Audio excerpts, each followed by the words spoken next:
East Sikkim ট্যুরের 4th পার্টে তোমরা দেখেছিলে আমরা জুলুক হয়ে পৌঁছে গেছিলাম গ্যাংটকে। হোটেল পৌঁছে আমরা রাতের ডিনার সেরে ঘুমিয়ে পড়েছিলাম। নেক্সট ডে সকাল সকাল রেডি হয়ে ব্রেকফাস্ট করতে পৌঁছে গেলাম। ডাইনিং এরিয়ার উইন্ডো থেকে এই কাঞ্চনজঙ্ঘার চূড়াটা দেখা যাচ্ছিল, জাস্ট দারুণ লাগছে দেখতে। যাই হোক, কমপ্লিমেন্টারি ব্রেকফাস্টে অনেক কিছু আইটেম ছিল। ঝটপট ব্রেকফাস্ট সেরে বেরিয়ে পড়লাম। রাস্তার দুপাশে ছিল মিলিটারি ক্যাম্প, উঁচু উঁচু পাহাড় আর মাঝখান থেকে রাস্তা, দারুণ লাগছিল দেখতে।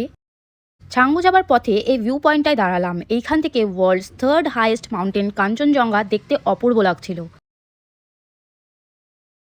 এরপর যত উপরে উঠতে থাকলাম তত স্নো বাড়লো। জুলুকে -7 ডিগ্রি টেম্পারেচার সহ্য করার পর এখানে সেই ঠান্ডাটা আর গায়ে লাগছিল না। আমাদের লাস্ট সিকিম ট্যুরে আমরা এত বরফ পাইনি। এত বরফ দেখে জাস্ট পাগল হয়ে গেছিলাম।